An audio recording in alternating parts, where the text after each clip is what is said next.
की story corner.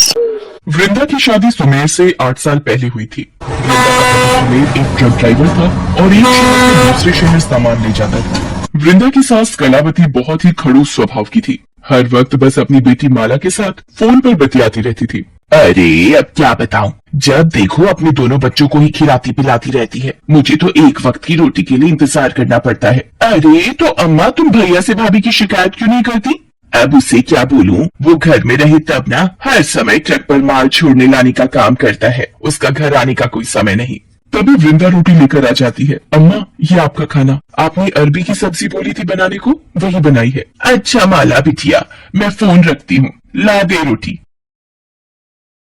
ये क्या बनाया है? इसमें तो मिर्च मसाले मानो डाले ही नहीं। कलावती वृंदा को ताने मारना नहीं छोड़ती थी। सुमेर जब भी काम के लिए जाता तो कलावती घर खर्च के बहाने सुमेर से पैसे मांग लेती थी और माला के साथ फिजूल खर्ची कर देती थी। एक दिन वृंदा ने सुमेर से कहा, मुझे थोड़े पैसे दे देते, घर का राशन लाना है। अभी पिछले सोमवार ही तो अम्मा को 2000 रुपए पकड़ा कर गया था। राशन क्यों नहीं लिया अभी तक? रुको, मैं अम्मा से पूछता हूँ। अम्मा, अरे इधर आना जरा। आपको जो 2000 रुपए पिछले हफ्ते देकर गया था, अरे अभी तक राशन नहीं आया? अरे बहू, क्यों झूठ बोल रही हो? मैंने तुम्हें पकड़ाए थे 1500 रुपए, जब तुम पूजा और ऋषि को रोटी दे रही थी। अम्मा, आपने रुपए नहीं दिए थे। बहू, मुझे झूठ बोलकर क्या मिलेगा? दोनों एक दूसरे पर दोष निकालती रहो। एक तो सारा दिन मेहनत करके ट्रकों को ढोता हूँ, थोड़े बहुत ही पैसे कमा पाता हूँ, वो भी तुम लोग नहीं संभाल पाती। थोड़ी देर के लिए घर आ जाऊं तो तुम्हारा खर्चे बताना शुरू हो जाता है। वृंदा रोने लगती है। सुमेर गुस्से में आ जाता है और बिना कुछ बोले काम पर चला जाता है। शाम के वक्त वृंदा कलावती को रोटी दे रही होती है, तभी एक घबराया हुआ व्यक्ति आता है। भाभी जी, वो सुमेर भैया के ट्रक का एक्सीडेंट हो गया है, उनको गहरी चोटें आई हैं, जल्दी चलिए। क्या अभी इस वक्त वो कहाँ है किशन भैया? अरे उन्हें हॉस्पिटल में भर्ती करवा कर आया हूँ, आप जल्दी चलिए। हाँ भैया, बस मैं चल रही हूँ। हे भगवान, मेरे बेटे को ये क्या हो गया? मैं भी साथ चलती हूँ। अम्मा, आप बच्चों के पास रुको, मैं पहुंचकर आपको फोन करती हूँ। वृंदा किशन के साथ हॉस्पिटल जाती है। डॉक्टर साहब, अब कैसे है मेरे पति? ठीक तो ये हो जाएंगे, पर इनकी टांगों में ज्यादा चोटें आई हैं, इसलिए पता नहीं कब तक इन्हें व्हील चेयर के सहारे ही रहना पड़े। वृंदा ये सब सुनकर चिंता में भर जाती है और फूट फूट कर रोने लगती है। सुमेर अब अपाहिज की जिंदगी गुजारेगा, ये बात वृंदा को मन ही मन खा रही थी। पर सुमेर को हिम्मत देना वृंदा की जिम्मेदारी थी। कुछ दिन बाद सुमेर घर आ जाता है।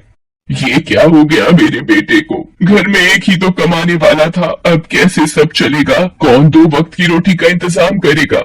कलावती की ये बातें सुनकर वृंदा बहुत दुखी होती है। वृंदा, अम्मा ठीक ही तो कह रही है, मैं शायद कभी नहीं चल पाऊंगा। घर कैसे चलेगा वृंदा, घर कैसे चलेगा? आप परेशान मत हो, सब ठीक हो जाएगा। वृंदा सोच में पड़ जाती है, उसे कुछ समझ नहीं आ रहा होता। एक दिन, माँ, अब आप अच्छा खाना क्यों नहीं देती हो? वही थोड़े से उबले चावल ही दे देती हो। बना दूंगी अच्छा खाना, अभी तुम्हारे बापू की तबीयत खराब है ना, इसलिए नहीं बना रही। माँ, क्या हम पूरी सब्जी तब खाएंगे जब बापू ठीक होंगे? मुझे अपने परिवार के लिए खुद कोशिश करनी होगी, मुझे पैसे कमाने होंगे, पर कैसे? वृंदा काम ढूंढने के लिए घर से निकलती है कि शायद उसे कोई काम मिल जाए। जगह जगह पूछने पर भी उसे कोई काम नहीं मिलता। शाम को थकी हारी जब वृंदा वापस आ रही होती है, तब उसे किशन मिल जाता है। वो वृंदा से कहता है, अरे आप सुमेर की तबीयत कैसी है भाभी जी? क्या बोलूं भाई साहब, हमारे परिवार को पता नहीं किसकी नजर लग गई। वृंदा किशन से बात करते करते घर तक आ जाती है। किशन को वृंदा के साथ आता देखकर कलावती गुस्से में आ जाती है। देख बहू, हमारे यहाँ औरतों ने कभी भी घर से बाहर जाकर काम नहीं किया, और इस तरह से किसी पराये मर्द से हंसी ठिठोली करने की जो तुम्हारी आदत है, वो देखते हुए मैं तुम्हें बाहर काम नहीं करने दूंगी। समझ में आया? अम्मा, ऐसी कोई बात नहीं है। किशन भाई साहब मुझे नुक्कड़ पर ही मिल गए थे तो इन्हें देखने आ गए। मुझे कुछ नहीं सुनना, तू बाहर जाकर काम नहीं करेगी, मैंने एक बार बोल दिया। अब मैं क्या करूं? अम्मा मुझे बाहर काम नहीं करने देंगी, पर पैसे कहाँ से आएंगे? तभी वृंदा के बापू का फोन आ जाता है। वृंदा, अब दामाद जी कैसे हैं? अभी उन्हें पता नहीं बापू कितना समय और लगेगा ठीक होने में। वृंदा अपने बापू को सारी बात बताती है। वो उसे कुछ याद दिलाता है। वृंदा, तुझे वो बचपन के दिन याद हैं जब एक बार... अरे राघव बेटा, थोड़ी देर मेरे पास बैठकर टोकरी बनानी सीख ले। ऐसी टोकरी बनाना सिखाऊंगा कि तू मेरे से भी ज्यादा महंगी टोकरी बेचेगा। मुझे नहीं सीखनी बापू कोई टोकरी बनानी, मैं खेलने जा रहा हूँ। बापू, मुझे भी टोकरी बनाना सिखाओ ना, फिर मैं भी सुंदर टोकरियाँ बनाकर बेचूंगी। मेरी वृंदा टोकरी बनाना सीखेगी। आ बेटिया, मैं तुझे सबसे बढ़िया टोकरी बनानी सिखाऊंगा, ठीक है? देखते ही देखते वृंदा बहुत सुंदर टोकरियां बनाना सीख जाती है। याद वापस आ जाती है। वृंदा का बापू कहता है, वृंदा मेरी बेटिया, याद आया कुछ? मैं समझ गई बापू, मुझे क्या करना है। वृंदा को अपने बापू द्वारा बचपन में सिखाया गया हुनर याद आ जाता है। वो सास से अगर टोकरी बनाने का सामान लाने के लिए कहती तो वो साफ मना कर देती। वृंदा के पास चांदी की पायल थी, जिन्हें बेचकर वो लकड़ी के कुछ बांस खरीद कर लाती है और टोकरी बनाना शुरू कर देती है। वृंदा, ये तुम क्या बना रही हो? तुम्हें पता है अम्मा फिर तुम्हें बोलेंगी। मैं कुछ टोकरियां बनाने की कोशिश कर रही हूँ, शायद बिक जाए और कुछ पैसे आ जाए। ये बेकार के काम तो करने छोड़ दे, ऐसे टोकरियां बिकने लगी तो हो गए हम अमीर। वृंदा फिर भी टोकरियां बनाना नहीं छोड़ती। वो 6 टोकरियां बना लेती है। तभी उसके पड़ोस में रहने वाले मदन चाचा आ जाते हैं। अरे वृंदा बहू, ये क्या टोकरियां बना रही हो? जी चाचा, सोचा ही नहीं बेचकर कुछ पैसे आ जाएंगे। देखने में तो बड़ी मजबूत और टिकाऊ लग रही है। 2 टोकरी मैं ले लेता हूँ। तुम्हें पता है मेरी फलों की दुकान है, पहले मैं 2 इस्तेमाल करके देखता हूँ, ठीक है ना? कितने रुपए हुए? चाचा, आपसे पैसे कैसे ले लूं? अरे बहू, ये तुम्हारा काम है और मेहनत के पैसे लेना तुम्हारा हक है। ये 200 रुपए इन 2 टोकरियों के मेरी तरफ से। शुक्रिया चाचा। वृंदा उस दिन खुश थी कि उसे और टोकरियां बनाने के पैसे मिल गए। वृंदा और बांस खरीद कर लाती है और उससे और टोकरियां बनाती है।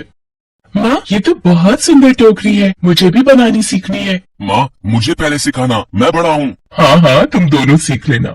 ये लो, और बांस खरीद लाई है, पता नहीं क्या करेगी। तभी वृंदा को मदन चाचा का फोन आ जाता है। वृंदा, अरे तुम्हारी बनाई टोकरियां बहुत ही पसंद आई है। तुम 50 टोकरियों का ऑर्डर पूरा कर दो, ठीक है? मदन चाचा, वो मेरे पास इतने।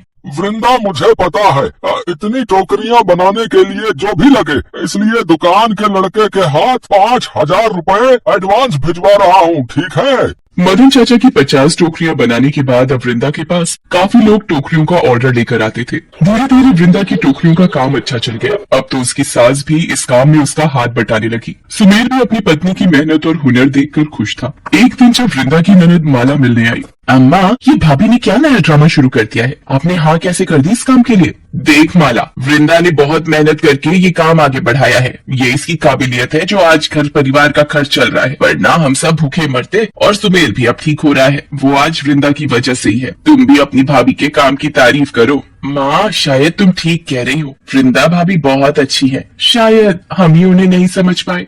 धीरे धीरे सब ठीक हो जाता है। ठीक होकर सुमेर ट्रक तो नहीं चला पाया, इसलिए वृंदा के काम में ही मदद करने लगा। अब कलावती और माला भी वृंदा के साथ बहुत अच्छे से व्यवहार करने लगी। वृंदा की बनाई टोकरियां हर जगह मशहूर हो गई। वृंदा ने ये बात जब अपने बापू को बताई तो वो भी बहुत खुश हुए। एक गरीब टोकरी बनाने वाली वृंदा को उसकी काबिलियत और मेहनत का फल मिल चुका था। Best buddies. Hello friends. Thanks for watching this video. अगर आपको ये वीडियो पसंद आया है तो प्लीज लाइक, सब्सक्राइब, कमेंट्स करें इस वीडियो पर और हाँ, शेयर करना भी ना भूलें। और भी मजेदार वीडियो देखने के लिए नीचे दिए गए बेल आइकॉन को दबाएं। देखते रहिए बेस्ट बडीज।